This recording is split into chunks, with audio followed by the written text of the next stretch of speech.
अगर प्रॉब्लम पर फोकस करोगे तो गोल दिखना बंद हो जाएगा, और गोल पर फोकस करोगे तो प्रॉब्लम दिखना बंद हो जाएगा। सोचना आपको है। हेलो फ्रेंड्स, आप सभी का स्वागत है आपके अपने यूट्यूब चैनल लक्ष्य आईएएस एकेडमी पर। आज मैं राकेश सिंह सूर्यवंशी आपके लिए 21 मई 2021 के करंट अफेयर्स के मोस्ट इंपॉर्टेंट क्वेश्चंस इस वीडियो में लेकर के आया हूं। और अगर आप किसी भी एग्जाम की तैयारी कर रहे हो तो ये वीडियो आपके लिए काफ़ी ज़्यादा इंपॉर्टेंट रहने वाली है। और फ्रेंड्स, आज के इस video daily dose of current affairs में मैं आपको स्टैटिक जीके का सेट नंबर 8 सॉल्व करवाऊंगा, जिसमें आपको मोस्ट इंपॉर्टेंट क्वेश्चंस देखने को मिलेंगे। तो चलिए स्टार्ट करते हैं आज के daily dose of current affairs का question number 1। FIFA World Cup under 17 महिला विश्व cup 2022 FIFA under 17 women's World Cup का आयोजन कहाँ किया जाएगा? तो इसका आंसर है भारत में। चलिए आइए इससे रिलेटेड इंपॉर्टेंट पॉइंट्स देख लेते हैं। फीफा अंडर 17 महिला विश्व कप का आयोजन भारत में किया जाएगा। इससे पहले 2021 में इस प्रतियोगिता का आयोजन होना था, परंतु कोरोना वायरस महामारी की वजह से इसको रद्द कर दिया गया था। अब फीफा अंडर 17 महिला विश्व कप का आयोजन 11 से 30 अक्टूबर 2022 के दौरान किया जाएगा। कहाँ किया जाएगा? तो भारत में किया जाएगा। ठीक है, यह भारत में होने वाला दूसरा फीफा टूर्नामेंट है। यह इंपॉर्टेंट है, याद रखिएगा। इसके पहले भारत ने 2017 में पुरुषों के अंडर 17 फुटबॉल विश्व कप का आयोजन किया था, और ये महिलाओं का इस समय हो रहा है। ठीक है, कोस्टा रिका 2022 फीफा अंडर 20 महिला विश्व कप की मेजबानी करेगा। कोस्टा रिका 2022 का अंडर 20 महिला का। यहाँ अंडर 17 की बात चल रही है और ये अंडर 20 का है, ध्यान रखिएगा। फीफा अंडर 17 महिला विश्व कप, इसमें टोटल 16 टीमें भाग लेंगी। फीफा से रिलेटेड कुछ चीज़ें देख लेते हैं। फीफा के सदस्य देशों को 6 संघों में वर्गीकृत किया गया है। भारत जो है वो एशियाई फुटबॉल संघ के अंतर्गत आता है। फीफा की स्थापना 1904 में हुई थी। Denmark, Belgium, Germany, Netherlands, Sweden, Spain, Switzerland के संगठनों के बीच प्रतिस्पर्धा की इस देखरेख के लिए गवर्निंग बॉडी के रूप में इसका निर्माण किया गया था फीफा का। लेकिन अभी क्या है कि होल वर्ल्ड में जो फुटबॉल होता है उसका ये निर्देशन में काम करते हैं इसके। फीफा का मुख्यालय ज्यूरिख में स्थित है और फीफा स्विट्जरलैंड के कानून के तहत स्थापित एक संघ है। आइए देख लेते हैं कुछ इंपॉर्टेंट चीज़ें जो आगे आने वाले समय में जो प्रतियोगिताएं होने वाली हैं। आप चाहें तो इसका स्क्रीनशॉट लेकर के रख सकते हैं, बहुत इंपॉर्टेंट है। ग्रीष्मकालीन ओलंपिक 2021 का आयोजन होगा टोक्यो, जापान। शीतकालीन ओलंपिक 2022 का आयोजन होगा बीजिंग, चाइना। एशियन गेम्स 2022 हंगझाऊ, चीन में इसका आयोजन होगा। एशियन गेम्स का क्वेश्चन पूछा जाता है, ये तीनों ही इंपॉर्टेंट है। राष्ट्रीय खेल 2021 इस बार छत्तीसगढ़ में हो रहे हैं। फीफा वर्ल्ड कप 2022 कहाँ होना है? कतर में होना है। ठीक है, आईसीसी पुरुष T20 वर्ल्ड कप 2021 इंडिया में होना है। जो भी आयोजन अगर वर्ल्ड लेवल पे है और उसका आयोजन इंडिया में होना है तो वो अपने आप ही इंपॉर्टेंट हो जाता है। इस चीज़ को हमेशा गांठ बांध करके रखिए। आईसीसी पुरुष T20 वर्ल्ड कप 2021 इंडिया में होना है। आईसीसी महिला T20 वर्ल्ड कप जो 2022 में होना है वो साउथ अफ्रीका में होना है। ठीक है, ये पुरुष है और ये महिला है, ध्यान रखिएगा। आईसीसी क्रिकेट वर्ल्ड कप महिला 2021 न्यूजीलैंड में होना है। और आईसीसी क्रिकेट वर्ल्ड कप पुरुष 2023 का आयोजन भारत में होगा।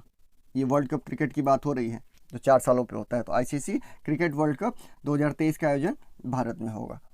और इसके अलावा ये T20 का जो है वो भी इंडिया में होना है।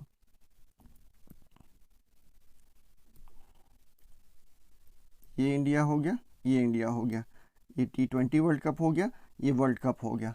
ठीक है, ये भी पुरुष है, ये भी पुरुष है, ऐसे याद रखिए। ये 2021 में होना है T20 और ये 2023 में होना है। ओके, डन, ध्यान रखिएगा, क्वेश्चन पक्का आएगा।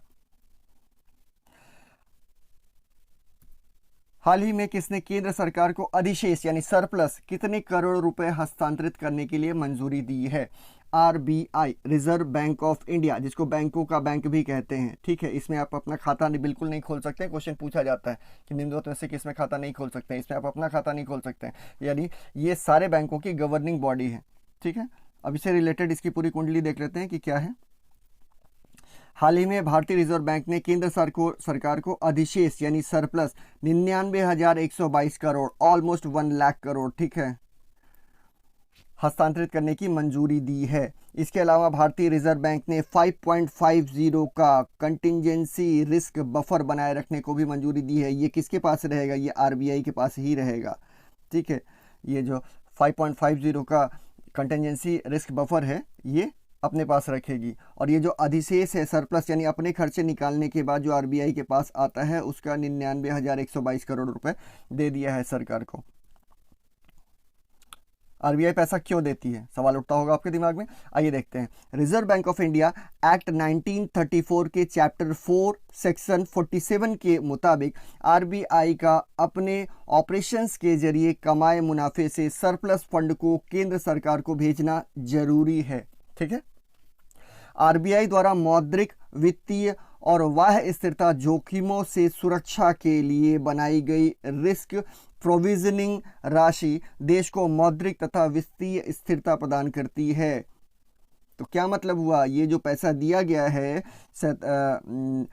99,000 समथिंग करोड़ रुपए, 99,122 करोड़ रुपए जो दिए गए हैं वो स्थिरता के लिए प्रदान किए गए हैं। ठीक है, मौद्रिक, वित्तीय व स्थिरता जोखिमों से सुरक्षा के लिए जो है प्रोविजनिंग कमेटी बनाई गई है और इसने मौद्रिक तथा वित्तीय स्थिरता प्रदान करने के लिए 99,122 करोड़ रुपए का प्रदान किया है केंद्र सरकार को। रिस्क प्रोविजनिंग राशि को कंटिजेंसी रिस्क बफर भी कहा जाता है। इसे आरबीआई की बैलेंस शीट में 6.5 से 5.5% के बीच बनाए रखना होता है, जिसको क्या फैसला किया है आरबीआई ने? 5.5% बनाए रखने के लिए। ऊपर मैंने आपको डिटेल बताया था। सीआरबी 6.5 से 5.5% के मानक में से मौद्रिक और वित्तीय स्थिरता जोखिम 5.5% से 4.5% और क्रेडिट तथा परिचालन जोखिम 1% शामिल होता है। सरप्लस डिस्ट्रीब्यूशन पॉलिसी के अनुसार वसूल की गई इक्विटी के आवश्यकता से अधिक होने पर पूरी शुद्ध आय सरकार को हस्तांतरित कर दी जाती है या कर दी जाएगी। ठीक है, और वैसा ही किया गया है। ये 1934 के एक्ट के द्वारा है। ये इसके मुख्य बिंदु क्या है देख लेते हैं। भारतीय रिजर्व बैंक की इस बैठक की अध्यक्षता आरबीआई के गवर्नर शक्तिकांत दास। कौन है इस समय गवर्नर? शक्तिकांत दास। इस बैठक का आयोजन वीडियो कॉन्फ्रेंसिंग के माध्यम से किया गया। इस बैठक में deputy governor Mahesh Kumar Jain, Michael Debabrata Patra, M Rajeshwar Rao और टी.बी. शंकर ने भी भाग लिया। ये सभी ठीक है मेंबर्स हैं आरबीआई के। डिप्टी गवर्नर कौन है? महेश कुमार जैन है, याद रखिएगा। भारतीय रिजर्व बैंक आरबीआई, इसके बारे में अब सारी डिटेल्स देख लेते हैं कि ये क्या है। भारतीय रिजर्व बैंक अधिनियम 1934, इसके तहत स्थापना पूछा जाता है तो ये है आंसर आपका। आरबीआई की स्थापना किस एक्ट के तहत हुई? तो भारतीय रिजर्व बैंक अधिनियम 1934 के तहत हुई। कब हुई? तो 1 अप्रैल 1935 को। दोनों में आंसर बदल जाएगा। क्वेश्चन की जो प्रवृत्ति रहेगी, जिस हिसाब से क्वेश्चन पूछा गया उस हिसाब से आंसर बदलेगा। ठीक है, भारतीय रिजर्व बैंक की स्थापना किस अधिनियम से हुई? तो भारतीय रिजर्व बैंक अधिनियम 1934। और कब हुई? तो उसके प्रावधानों के अनुसार 1 अप्रैल 1935 को यह कार्यान्वित हो गया, यानी भारतीय रिजर्व बैंक की स्थापना हो गई। शुरू में रिजर्व बैंक का केंद्रीय कार्यालय कोलकाता में स्थापित किया गया था, लेकिन 1937 में, 35 में बना है ध्यान रखिएगा, और 37 में 2 साल बाद स्थायी रूप से इसको मुंबई में स्थानांतरित कर दिया गया। तो प्रथम कार्यालय पूछेगा आपको आरबीआई का कोलकाता, और फाइनली कौन सा? तो 1937 में ही 2 साल बाद चेंज कर दिया गया और मुंबई इसका परमानेंट कार्यालय हो गया। केंद्रीय कार्यालय वह स्थान है जहां गवर्नर बैठता है, जहां नीतियां तैयार की जाती हैं। 1949 में राष्ट्रीयकरण के बाद से रिजर्व बैंक पूरी तरह से भारत सरकार के स्वामित्व में है।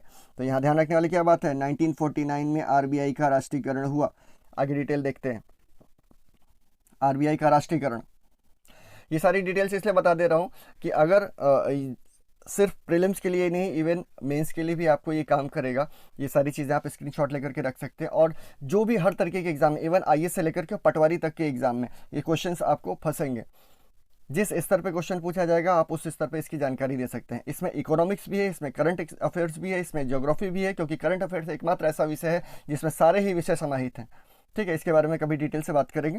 तो बताने का उद्देश्य ये रहता है कि आप थोड़ा सा वीडियो बड़ी हो जाती है, करीब लगभग 28 से 30 मिनट की होती है, लेकिन सारी चीज़ें इसमें आपको मिल जाएंगी करंट से रिलेटेड जो क्वेश्चन पूछे जाने वाले हैं। ठीक है, बढ़ते हैं आरबीआई के राष्ट्रीयकरण के लिए। स्वतंत्रता के बाद सरकार ने रिजर्व बैंक, ठीक है, transfer of public ownership act 1948 पारित किया और निजी शेयर धारकों को उचित मुआवजे का भुगतान करने के बाद आरबीआई को अपने नियंत्रण में ले लिया। इस प्रकार आरबीआई का राष्ट्रीयकरण 1949 में हुआ। 1 जनवरी 1949 से आरबीआई ने सरकारी स्वामित्व वाले बैंक के रूप में कार्य करना शुरू कर दिया। कब से? 1 जनवरी 1949 से।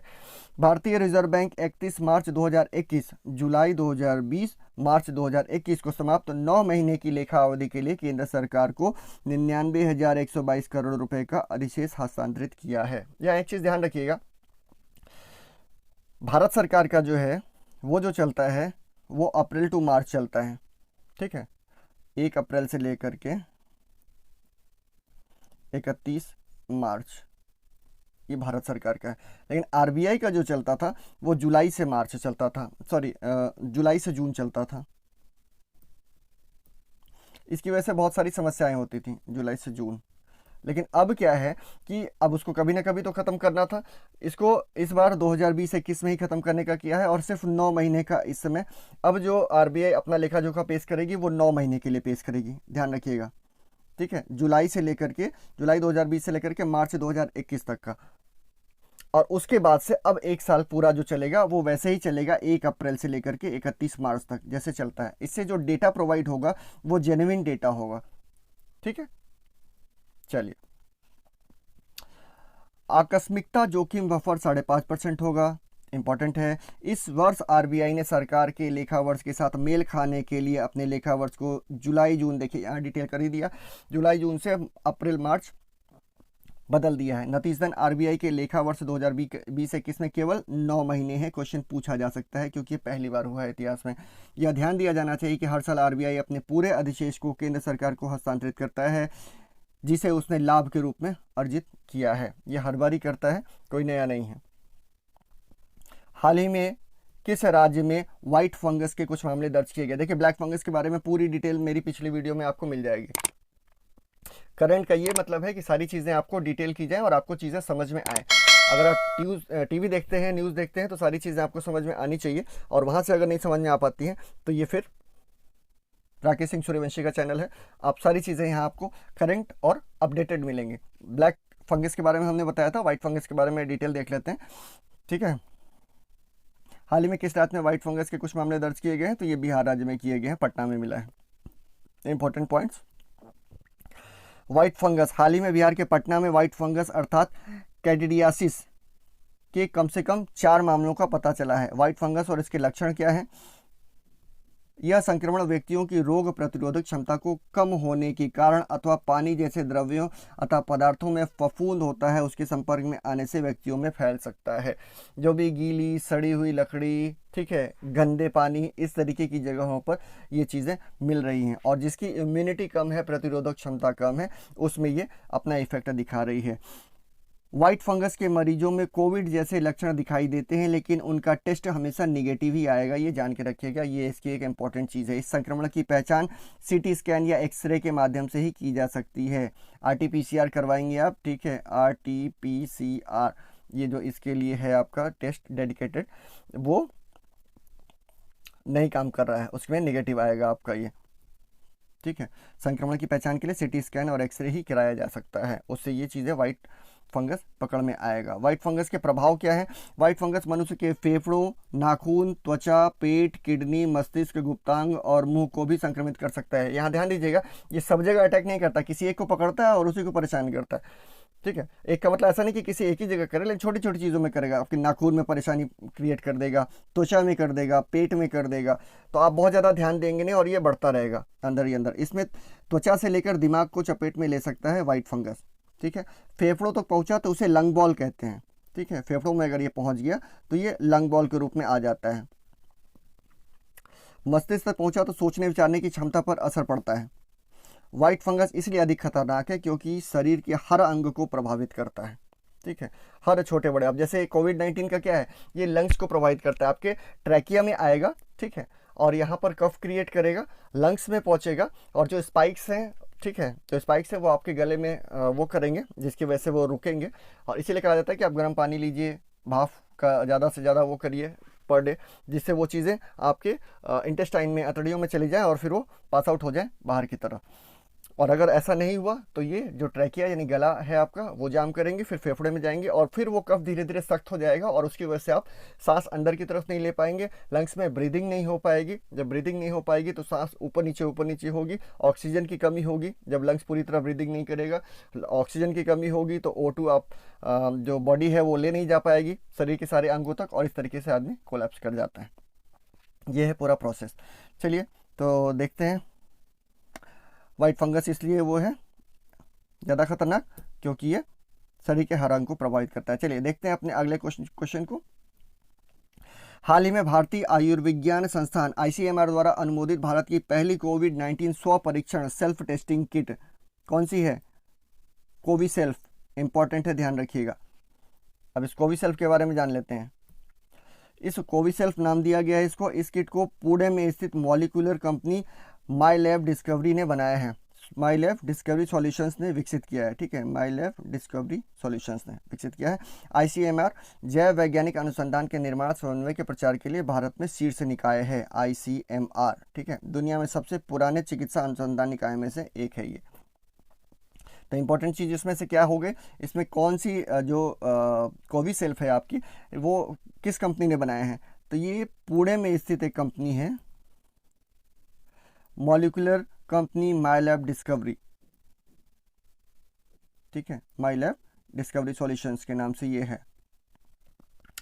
ICMR ने इसको प्रमाणित कर दिया है। और ये तो अब जैसे RT-PCR की रिपोर्ट है, RT-PCR इसकी रिपोर्ट जो है ये जो आती है वो 30 मिनट में आती है, और ये जो है ये इसका आ रहा है 5 मिनट में।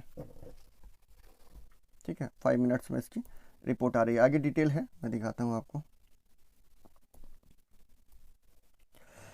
रैपिड एंटीजन टेस्ट RAT का उपयोग करने में 15 मिनट के भीतर ये परिणाम देता है। यह परीक्षण एक मोबाइल ऐप कोविसेल्फ के साथ समन्वित है जो ICMR पोर्टल पर सकारात्मक यानी पॉजिटिव मामले को रिपोर्ट को सीधे फीड करने में मदद करेगा। ये 5 नहीं 15 मिनट का है। ठीक है, ये 15 मिनट में बताएगा। रैपिड एंटीजन टेस्ट 15 मिनट के भीतर ये परिणाम देता है, और ये एक मोबाइल ऐप के नाम से जुड़ा होगा जिसको कोविसेल्फ कहते हैं। इसी कोविसेल्फ की चर्चा ऊपर हो रही थी। ICMR ने यह परीक्षण केवल उन लोगों को करने की सलाह दी है जिसमें लक्षण हैं या वे सकारात्मक रोगियों के उच्च जोखिम वाले व्यक्तियों के संपर्क में हैं और जिन्हें घर पर परीक्षण करने की आवश्यकता है। ओके, अब देख लेते हैं ये RAT क्या है। रैपिड एंटीजन टेस्ट, इसका अर्थ है कि कोई भी व्यक्ति खुद ही अपनी नाक के नमूनों को एकत्र कर सकता है। ठीक है, और SARS-CoV-2 की जांच के लिए इनके नमूनों को परीक्षण कर सकता है। RT-PCR की रैपिड एंटीजन टेस्ट भी शरीर द्वारा उत्पादित एंटीबॉडीज के बजाय वायरस का पता लगाने का प्रयास करता है। RT-PCR परीक्षण में न्यूनतम 2 से 5 घंटे लगते हैं। अब दोनों में डिफरेंस आपने देख लिया। ये 15 मिनट में दे रहा है अपना रिजल्ट, और ये 2.5 घंटे में 2 से 5 घंटे में दे रहा है RT-PCR। रैपिड एंटीजन टेस्ट के परीक्षण करने में अधिकतम 30 मिनट का समय लगता है, अधिकतम। अब ऐसे नॉर्मल 15 मिनट का समय जो ऊपर बताया गया, और इसको मान्यता दे दी गई है ICMR के द्वारा। नेक्स्ट क्वेश्चन देखते हैं। हाल ही में भारत किस देश के सैन्य सहयोग के साथ साथ समुद्री सुरक्षा पर समझौता ज्ञापन किया है? ओमान। इंपॉर्टेंट क्वेश्चन है, भारत ओमान संबंध के बारे में देख लेते हैं। सल्तनत ऑफ ओमान खाड़ी देशों में भारत का रणनीतिक साझेदार है और खाड़ी सहयोग परिषद यानी GCC, अरब लीग और हिंद महासागर यानी रिम एसोसिएशन के लिए महत्वपूर्ण वार्ताकार है। ठीक है, शामिल नहीं है, वार्ताकार है। देखिए यहाँ क्लियर भी कर दिया है। भारत जो है IORA का सदस्य है परंतु GCC और अरब लीग का सदस्य नहीं है। GCC का क्या मतलब हुआ? ये है गल्फ कोऑपरेशन काउंसिल। ओके, ठीक है। रक्षा सहयोग में प्रमुख द्विपक्षीय समझौते MOUs में शामिल है बाह्य अंतरिक्ष का शांतिपूर्ण उपयोग, प्रत्यर्पण, नागरिक और वाणिज्यिक मामलों में कानूनी तथा न्यायिक सहयोग, कृषि, नागरिक उड्डयन, दोहरे कराधान से बचाव, समुद्री मुद्दे आदि। इंपॉर्टेंट चीज़ जो है ओमान से रिलेटेड वो आपको दिखा देता हूँ। रक्षा समझौते हैं। पश्चिम एशिया में ओमान भारत के सबसे पुराने रक्षा भागीदारों में से एक है। समुद्री डकैती विरोधी अभियानों में सहयोग करता है ओमान भारत का। भारत ने ओमान को राइफलों की आपूर्ति की है बड़ी मात्रा में। साथ ही भारत ओमान में एक रक्षा उत्पादन इकाई स्थापित करने में भी इंटरेस्टेड है, विचार कर रहे हैं। ठीक है, जैसे भारत में इसराइल वगैरह करते हैं, अगर ज़्यादा मात्रा में किसी को सप्लाई में देना है तो अच्छा है कि वहीं आप स्थापित करके मैन्युफैक्चर करके और उनको डिमांड और सप्लाई की पूर्ति करें, जैसा कि अन्य कंपनियां कर रही हैं यहाँ भारत के लिए भी। भारत और ओमान द्वारा अपनी तीनों सैन्य सेवाओं के बीच नियमित द्विवार्षिक द्विपक्षीय अभ्यास होता है। ये इंपॉर्टेंट है, इसके बारे में डिटेल आपको बता देता हूँ, ये क्वेश्चन पूछा जाता है। सैन्य अभ्यास अल नजाह किसके किसके बीच है, तो भारत और ओमान के बीच है, और ये सेना का अभ्यास है। ठीक है, थल सेना का अभ्यास है, यानी आर्मी का। अल नजाह भारत और ओमान के बीच है। ईस्टर्न ब्रिज ये वायुसेना का है, भारत और ओमान, भारत और ओमान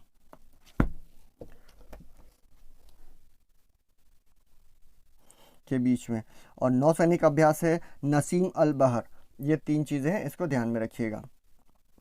समुद्री सहयोग देख लेते हैं। ओमान होर्मुज जलडमरू मध्य के प्रवेश द्वार पर स्थित है।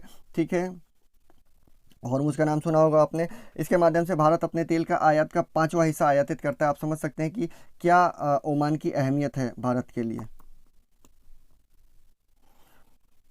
5वां हिस्सा आयातित करता है। भारतीय जहाज़ों को ओमान द्वारा दिए गए बर्थ अधिकार, बताता हूँ इसके बारे में। भारतीय नौसेना के लिए अदन की खाड़ी में समुद्री डकैती रोधी अभियानों को अंजाम देने के लिए महत्वपूर्ण है। ठीक है, यानी भारत अभियान छेड़ सकता है उसके इलाके में जा करके, और जो समुद्री लुटेरे हैं उनके लिए। ये पायरेट्स के ऊपर जो मूवीज़ आई हुई थी देखा होगा आपने, कैरेबियन ऑफ पायरेट्स करके कुछ ऐसा नाम था। उसी तरीके की स्थिति पैदा हो जाती है अदन की खाड़ी में, जहाँ ये आपका होर्मुज जलडमरू मध्य है और जहाँ ये समुद्री डकैतों की बात चल रही है। भारत ने ओमान के दुकम बंदरगाह तक पहुंचने के लिए ओमान के साथ 2018 में समझौते पर हस्ताक्षर किया था। भारत इस क्षेत्र में रणनीतिक गहराई बढ़ाने और हिंद महासागर के पश्चिमी तथा दक्षिणी भाग में अपने इंडो पैसिफिक पहुंच को बढ़ाने के लिए ओमान के साथ मिलकर कार्य कर रहा है। इंडो पैसिफिक पहुंच, इसके बारे में मैं डिटेल से आपको बताऊंगा। ठीक है, इंपॉर्टेंट है ये, जिसकी वजह से चाइना की चिढ़ जो है बढ़ती जा रही है। ठीक है, और भारत को घेरने के लिए स्ट्रिंग ऑफ पर्ल्स का इस्तेमाल किया था और वापस भारत ने रिवर्स मार दिया है उसको। इसके बारे में पूरी एक वीडियो जल्दी लेकर के आऊँगा।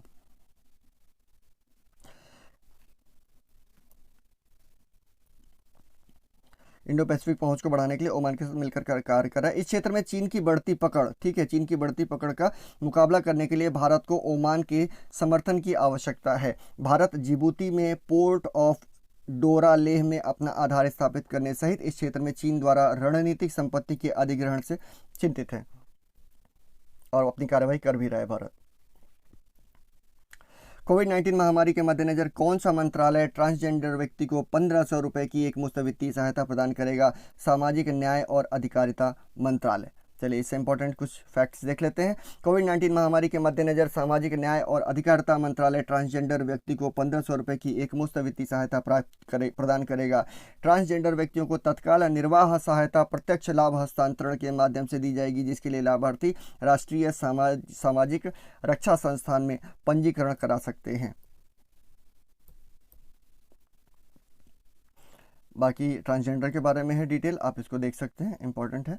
ठीक है, मेंस के पर्पज से। चीन द्वारा तिब्बत में यारलंग झांगबो नदी पर राजमार्ग बनाया गया। इस नदी का पूरा नाम क्या है? इस नदी को भारत में ब्रह्मपुत्र के नाम से जानते हैं। यारलंग झांगबो नदी ये बोलते हैं चाइना में। ठीक है, अब इसके बारे में इंपॉर्टेंट चीज़ें देख लेते हैं। हाल ही में चीन ने भारत के अरुणाचल प्रदेश राज्य के साथ विवादित सीमा को लेकर दूर दराज के क्षेत्रों में अपनी पहुंच को और अधिक मजबूत करने हेतु सामरिक रूप से महत्वपूर्ण राजमार्ग के निर्माण का कार्य पूरा कर लिया है। ठीक है, अरुणाचल प्रदेश राज्य के साथ विवादित सीमा को लेकर के इस राजमार्ग के निर्माण के कार्य को वर्ष 2014 में शुरू किया गया था। यह तिब्बत के सीमावर्ती क्षेत्रों में व्यापक बुनियादी ढांचे को आगे बढ़ाने के हिस्से के रूप में है। यह राजमार्ग ब्रह्मपुत्र नदी तिब्बत के यारलंग झांगबो नदी की घाटी से होकर के गुजरता है। ब्रह्मपुत्र तिब्बत की सबसे लंबी नदी है। ठीक है, इसकी घाटी विश्व की सबसे गहरी घाटी है, ध्यान रखिएगा, इंपॉर्टेंट है। सबसे ऊंचे पर्वत शिखर से लेकर के सबसे निचले बेसिन 7000 मीटर तक पाए जाते हैं। यह राजमार्ग पैड टाउनशिप को निंगची और मोडोक काउंटी से जोड़ता है।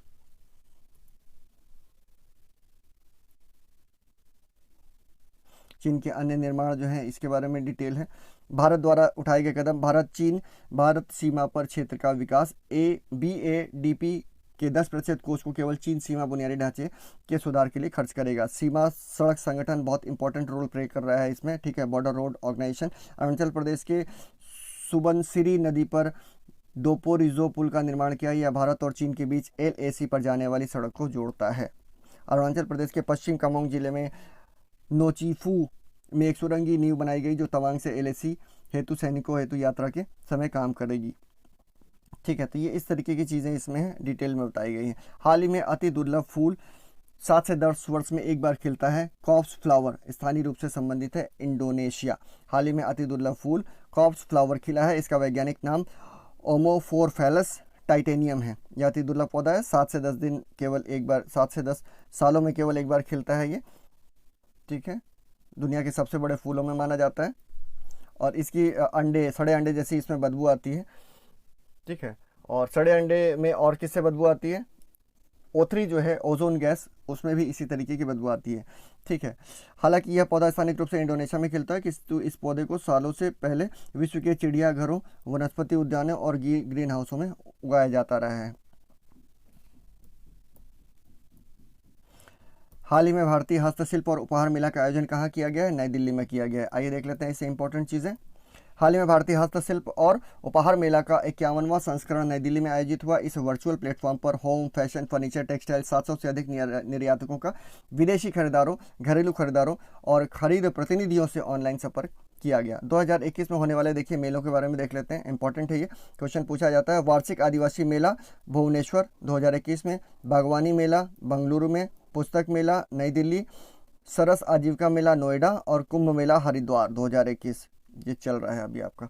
तो वार्षिक आदिवासी भुवनेश्वर, राष्ट्रीय बागवानी मेला बेंगलुरु, विश्व पुस्तक मेला नई दिल्ली और सरस आजीविका मेला नोएडा, कुंभ मेला हरिद्वार, ये हो गया आपका क्वेश्चन नंबर 9।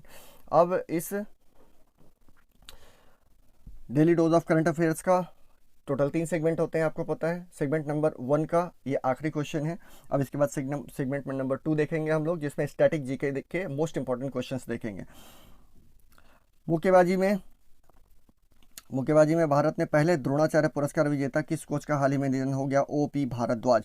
मुक्केबाजी में भारत के पहले द्रोणाचार्य पुरस्कार विजेता OP भारद्वाज का 82 वर्ष की आयु में निधन हो गया। 1968 से लेकर के 89 तक भारतीय मुक्केबाजी टीम के कोच रहे हैं ये। अन्य प्रमुख व्यक्ति जिनका निधन हुआ है, बाबा गौड़ा पाटिल, पूर्व केंद्रीय मंत्री और किसान नेता, 76 साल में उनका निधन हो गया। NSG के पूर्व JK दत्ता का हाल ही में निधन हो गया।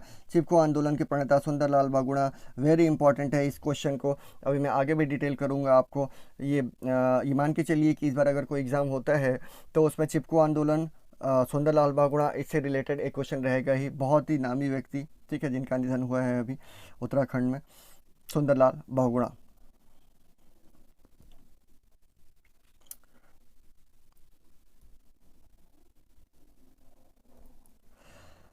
राजस्थान के पूर्व मंत्री जगन्नाथ पहाड़िया का निधन हो गया है। हाल ही में भाजपा के पूर्व नेता और वरिष्ठ मंत्री चमन लाल गुप्ता का भी निधन हो गया। हाल ही में तमिल लेखक और लोक गीतकार राजनारायण का भी निधन हो गया है। इंडियन मेडिकल एसोसिएशन के पूर्व अध्यक्ष के अग्रवाल का निधन हुआ है, वेरी इंपॉर्टेंट है, ये भी क्वेश्चन बनेगा।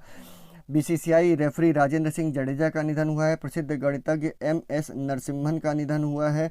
CBI के पूर्व अधिकारी रोगोथमन का निधन हुआ है। तो ये टोटल आपके जो निधन हुए हैं इस मंथ में, उनके बारे में डिटेल मैंने बता दिया। चलिए आइए इंपॉर्टेंट पार्ट, सेकंड पार्ट अपना daily dose of static GK, यानी वन लाइनर जो क्वेश्चंस आपके आते हैं वो डायरेक्ट आपके यहाँ से लड़ेंगे, यानी मिलेंगे आपको। ये पीसीएस में भी मिलेगा, लोअर में भी मिलेगा, RO, ARO, SSC, CGL, इस तरीके के जितने भी एग्जाम्स में ये डायरेक्ट क्वेश्चन जिसमें से आते हैं वो आपको वहाँ मिलेगा।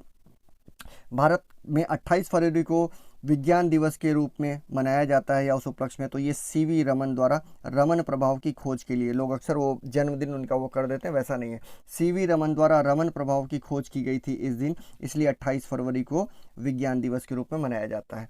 7 नवंबर 1888 को भारत के किस महान वैज्ञानिक का जन्मदिन है? तो ये CV रमन का जन्मदिन है, लेकिन वो 7 नवंबर को है और 28 फरवरी को विज्ञान दिवस मनाया जाता है। तो ये क्या है? रमन प्रभाव की खोज की गई थी उस दिन CV रमन के द्वारा। नेक्स्ट देखते हैं, आयोडीन युक्त नमक का प्रयोग किस बीमारी की रोकथाम के लिए किया जाता है? तो ये गलकंड, गलसुआ गले में हो जाता है ना, गले में सूजन होती है, ठीक है, उसी को गोइटर भी बोलते हैं। और उसकी रोकथाम के लिए आयोडीन युक्त नमक का वो किया जाता है, और नहीं होता है तो फिर अलग से आयोडीन दिया जाता है आपको सिरप के रूप में।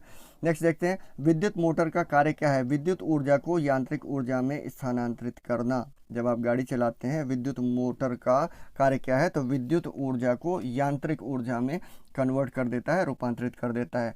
हरे पौधों में प्रकाश संश्लेषण की इकाई क्या करती है, क्या कहलाती है? तो ये क्वांटासोम होती है, जो फोटोसिंथेसिस करती है। और ये फोटोसिंथेसिस से क्या होता है? पौधे भोजन बनाते हैं अपना। ओके, तो ये क्वांटासोम है वो इकाई प्रकाश संश्लेषण की जो ये काम करती है।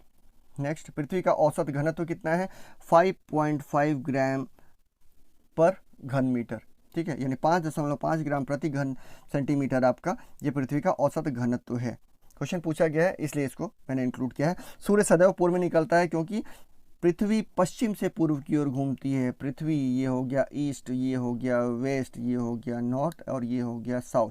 पृथ्वी हमेशा पश्चिम से पूर्व की ओर घूमेगी। तो जब पश्चिम से पूर्व की ओर घूमेगी तो सूर्य कब निकलेगा? ऐसा दिखाई देगा कि सूर्य पूर्व की ओर से निकलता हुआ दिखाई दे रहा है। तो इसलिए सूर्य सदैव पूर्व में निकलता है क्योंकि पृथ्वी पश्चिम से पूर्व की ओर घूमती है। पौधे में वाष्पोत्सर्जन दर के निर्धारण के लिए किस यंत्र का प्रयोग किया जाता है? तो पोटोमीटर का प्रयोग किया जाता है। रेड एलिड का रासायनिक नाम क्या है? PB304। रेड एलिड का रासायनिक नाम है PB304। मानव शरीर में विटामिन के का निर्माण किस अंग में होता है? तो मानव शरीर में विटामिन के का निर्माण कोलन में बैक्टीरिया द्वारा किया जाता है। किस काम में आता है? कि रक्त का थक्का जमने के काम में होता है। कई लोगों को आपने देखा होगा कि अगर कहीं कट फट गया तो ब्लड रुकता ही नहीं है। क्या होता है? उनमें विटामिन के की कमी होती है, इस वजह से ऐसा होता है, ठीक है। तो विटामिन के का निर्माण कौन से अंग में? तो कोलन में बैक्टीरिया द्वारा होता है। नेक्स्ट देखते हैं, डार्क एवेंजर क्या है? एक प्रकार का कंप्यूटर वायरस है, ठीक है। डार्क एवेंजर एक कंप्यूटर वायरस है। फाइकोलॉजी के तहत विज्ञान की किस शाखा का अध्ययन किया जाता है? तो ये एल्गी का किया जाता है, शैवाल का अध्ययन किया जाता है। फाइकोलॉजी इंपॉर्टेंट क्वेश्चन है, पूछा जाता है। किस विटामिन में कोबाल्ट पाया जाता है? विटामिन B12 में कोबाल्ट पाया जाता है। मोस्ट इंपॉर्टेंट, बहुत बार पूछा गया है कोबाल्ट के बारे में। मेनिंजाइटिस, दिमागी बुखार जिसको बोलते हैं, मेनिंजाइटिस ताविका शोध नामक रोग में शरीर का कौन सा अंग प्रभावित होता है? मस्तिष्क। टोटल ब्रेन में 3 लेयर्स होती हैं, ठीक है, और इन सब में सूजन आ जाती है, ठीक है, और भयंकर दर्द का शिकार होता है ये व्यक्ति। ज़्यादातर तराई इलाकों में ये बीमारी देखने को मिलती है। तराई मतलब जैसे नेपाल के आसपास का इलाका सटा हुआ आपका गोरखपुर का, तो वहाँ इस तरीके की चीज़ें आपको देखने को मिलेंगी। नेक्स्ट देख लेते हैं, मानव शरीर में रक्त का थक्का नहीं बनने के प्रमुख कारण क्या है? हिपैरिन की उपस्थिति। मानव शरीर में रक्त का थक्का नहीं बनने का क्या कारण है? हिपैरिन। जब ब्लड गाढ़ा हो जाता है, खून गाढ़ा हो जाता है, तो हिपैरिन का अलग से भी इंजेक्शन दिया जाता है व्यक्ति को, जिसको हार्ट अटैक आने की संभावना हार्ट अटैक आने की संभावना होती है। जिसको हार्ट अटैक आता है, जिसको पैरालिसिस अटैक होता है, ये सब चीज़ें क्या होती हैं कि नसों में जब थक्का जम जाएगा तो ब्लड प्रेशर से आगे की तरफ नहीं जा पाता, और इस वजह से ये अटैक्स आते हैं।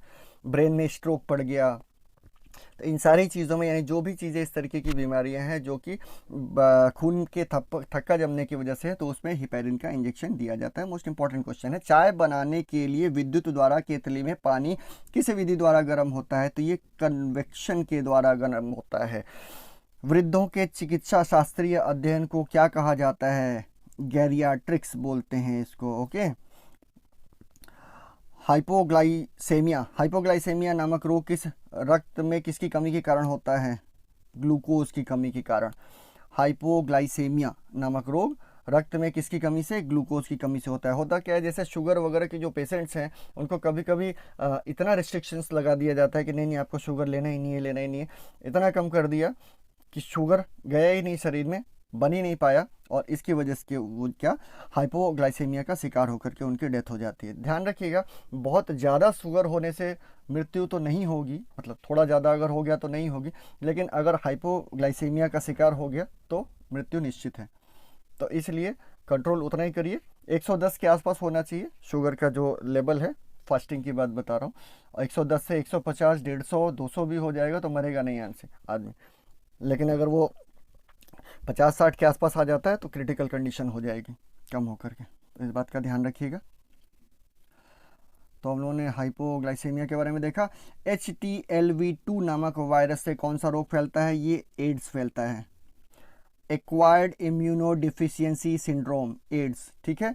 HTLV-2 ध्यान रखिएगा ये क्वेश्चन, HTLV-2 ये वायरस है, कौन सा रोग फैलता है? एड्स फैलता है। मानव शरीर में सबसे छोटी ग्रंथि जो है पिट्यूटरी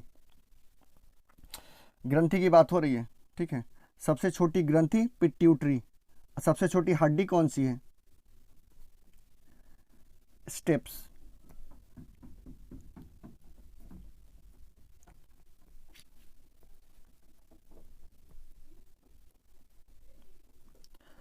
स्टेपीज या स्टेप्स, ये आपको कान में होती है छोटी हड्डी, और सबसे बड़ी हड्डी आपकी जो है वो फीमर हड्डी है। चलिए अगला देखते हैं।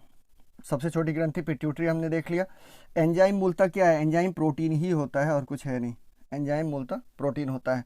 पित्त का निर्माण शरीर में कहाँ होता है? लीवर में होता है, ठीक है। पित्त मतलब बाइल का निर्माण कहाँ होता है? लीवर में होता है। मोस्ट इंपॉर्टेंट, कृष्ण छिद्र ब्लैक होल सिद्धांत का प्रतिपादन किसने किया था? एस चंद्रशेखर ने। ब्लैक होल बहुत इंपॉर्टेंट पूछा जाता है। साइनोकोबाल्मिन अभी मैंने बताया, B12, ठीक है।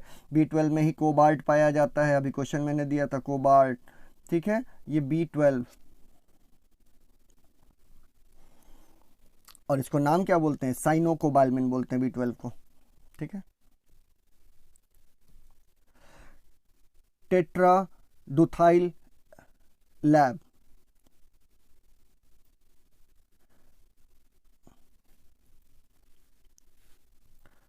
ये इथाइल है, टेट्रा इथाइल लैब। ये लेड, ये पेट्रोल में क्यों मिलाया जाता है? टेल, ये मिलाया जाता है एंटी नॉकिंग रेटिंग, ठीक है। एंटी नॉकिंग रेटिंग के लिए मिलाया जाता है टेट्रा एथाइल लेड। हीरे की चमक पूर्ण आंतरिक परावर्तन के कारण होती है, ये ध्यान रखिएगा। बहुत ही इंपॉर्टेंट क्वेश्चन है कि हीरे की चमक किस वजह से होती है? तो ये पूर्ण आंतरिक परावर्तन के कारण होती है।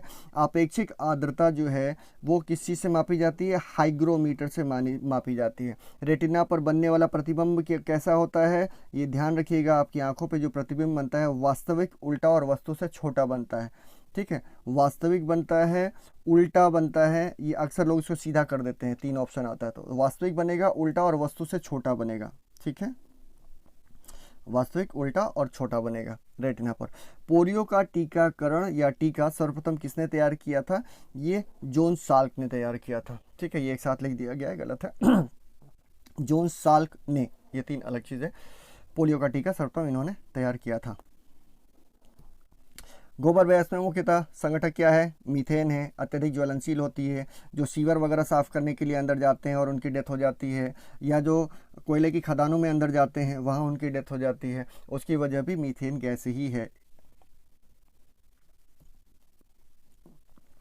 हर पौधे में प्रकाश संश्लेषण की इकाई क्या कहलाती है? क्वांटोसोम, अभी ऊपर बताया था। न्यूटन प्रति किलोग्राम किस भौतिक राशि का मात्रक है? तो ये एक्सेलरेशन का मात्रक है, त्वरण का मात्रक है। न्यूटन किलोग्राम किस भौतिक राशि का मात्रक है? न्यूटन प्रति किलोग्राम एक्सेलरेशन, त्वरण का मात्रक है, ठीक है।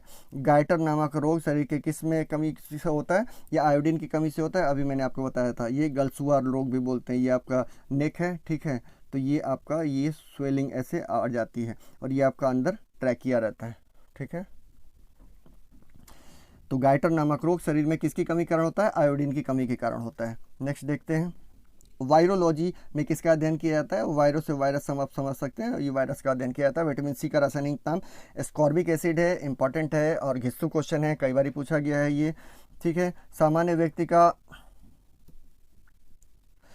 व्यक्ति का अनुशीलक यानी डायस्टोलिक रक्तदाब कितना होता है? ये 80 mm के पारे पर होता है। देखिए 120/80 जो आपका बीपी है, लोग नापते हैं ना, ब्लड प्रेशर, जिसको बोलते हैं सिस्टोलिक, ये ऊपर का होता है, और ये होता है डायस्टोलिक। तो ये कह रहा है कि ये डायस्टोलिक के बारे में चर्चा यहाँ हो रही है, तो ये 80 से नीचे होगा। सामान्य दाब कितना होता है? ये 80 होता है, और इससे नीचे अगर आता है तो आपको लो ब्लड प्रेशर है, और इससे ऊपर अगर आप जाता है ये तो आपका हाई ब्लड प्रेशर है। 140-50 अगर हो जाएगा ये, और 80 रहता है, या 82 या 90, तो ये आपका हाई बीपी में चला जाएगा।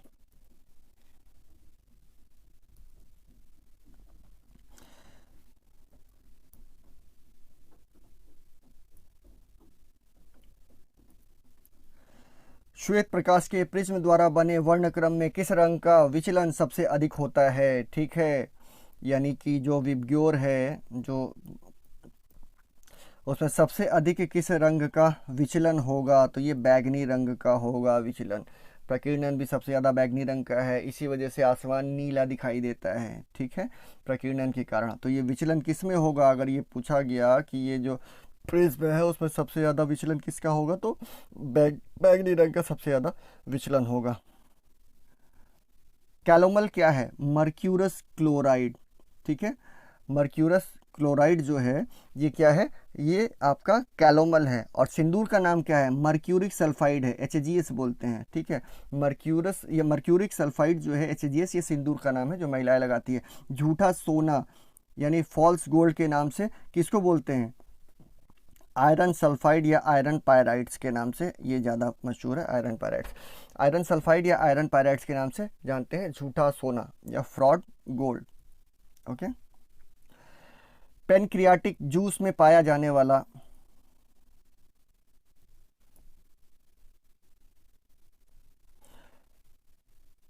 पेनक्रियाटिक जूस में पाया जाने वाला एंजाइम कौन सा है? ये ट्रिप्सिन एंजाइम है।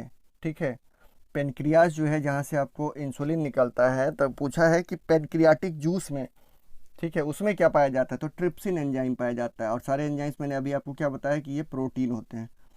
ठीक है, तो पेनक्रियाटिक जूस में यानी पेनक्रियाज में जो इंसुलिन निकलता है उसमें कौन सा एंजाइम पाया जाता है? तो ट्रिप्सिन एंजाइम पाया जाता है। बहुत इंपॉर्टेंट क्वेश्चन है। आंतों में यानी इंटेस्टाइन में प्रोटीनों को अमीनो अम्ल में अपघटित करने में उत्प्रेरक कौन काम करता है? तो ये पेप्सिन एंजाइम करती है।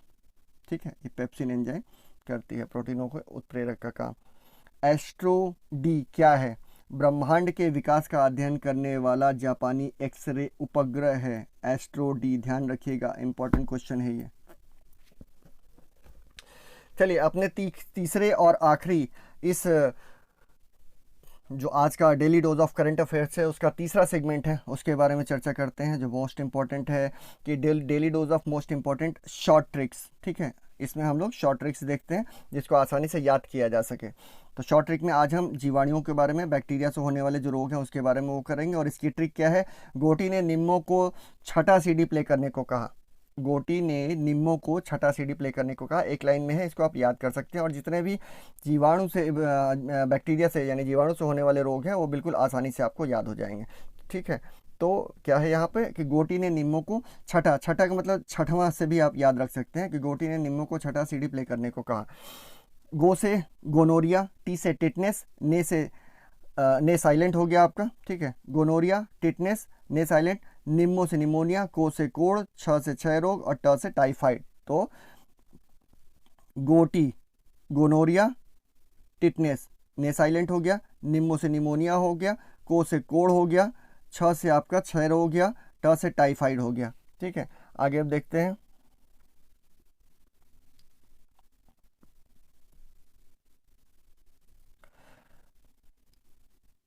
छ से क्षय रोग हो गया, ट से टाइफाइड हो गया, सी से सिफिलिस हो गया आपका, डी, सी डी प्ले करने को कहा तो सी से सिफिलिस हो गया, डी से डिप्थीरिया हो गया, प्ले से प्लेग हो गया, करने को यहाँ पर साइलेंट हो गया। ओके, कहा, क से काली खांसी और हा से हैजा। तो ये पूरा अगर शॉर्ट में देखेंगे तो क्या हो गया आपका कि गोटी ने निम्मो को छठा सीडी प्ले करने को कहा। गोनोरिया, टिटनेस, ने साइलेंट हो गया, निमोनिया, कोड़, क्षय, टाइफाइड, सिफिलिस, डिप्थीरिया, काली खांसी और हैजा, ये सारा आपका क्लियर हो गया इसमें। तो ये बहुत ही इंपॉर्टेंट है, इसको याद कर लीजिएगा। ठीक है, कि गोटी ने निम्मो को छठा सीडी प्ले करने को कहा। यहाँ एक चीज़ मैं आप लोगों को और बता दूं कि कृपया अगर आप यहाँ तक देख चुके हैं तो लाइक, शेयर एंड सब्सक्राइब ज़रूर कर दीजिएगा अगर आपको इस तरीके की वीडियोस आगे भी जिससे मिलती रहें। Thank you.